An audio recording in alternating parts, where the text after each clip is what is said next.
हर bike खरीदने की एक कहानी होती है और ये मेरी कहानी है।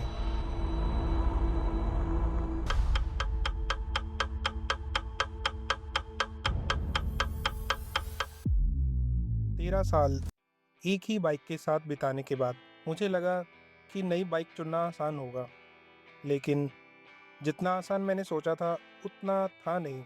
और ये कहानी है मेरी ड्रीम बाइक हंट की। स्वागत है शिफ्ट एंड स्टीयर में।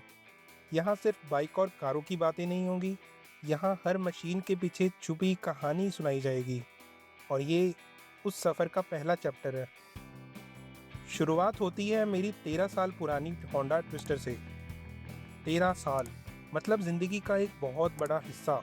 ये सिर्फ आने जाने का जरिया नहीं थी, इससे मेरी बहुत सारी यादें जुड़ी थी। लेकिन हर सफ़र में एक मोड़ आता है जहां आगे बढ़ने के लिए कुछ पीछे छोड़ना पड़ता है, और मेरे लिए वो थी मेरी ट्विस्टर। उसे बेचना आसान नहीं था, लेकिन नई कहानी शुरू करने के लिए ये ज़रूरी था। अब लगा नई बाइक खरीदनी ही है, लेकिन यहीं से शुरू होती है असली कंफ्यूजन। विश लिस्ट छोटी नहीं थी। Triumph speed 400, royal Enfield Hunter 350, hero extreme 250R, Yamaha XSR 155 और भी कई ऑप्शंस। हर बाइक में कुछ ऐसा था जो उसे खास बनाता था, और मेरी हालत ऐसी हो गई थी कि सुबह उठकर लगता बस स्पीड 400 ही लेनी है, दोपहर तक हंटर सही लगने लगती थी, शाम को एक्सएसआर और रात तक एक्सट्रीम 250R। मतलब उस समय कोई पूछ लेता भाई कौन सी बाइक ले रहे हो, तो मेरा जवाब होता भाई पहले मुझे तो पता लग जाए कि कौन सी लेनी चाहिए।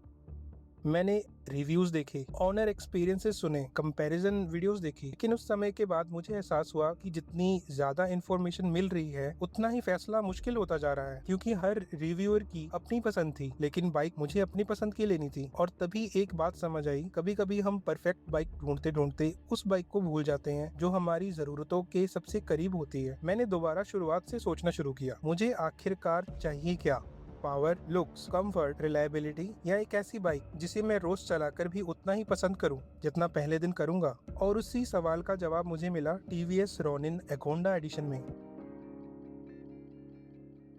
ये फैसला एक दिन में नहीं हुआ, इसमें कई दिनों की ओवर थिंकिंग थी, कई कंपैरिजंस थे, और बहुत सारे क्या ये सही है वाले पल थे। लेकिन आखिरकार यही बाइक मेरे लिए सही लगी।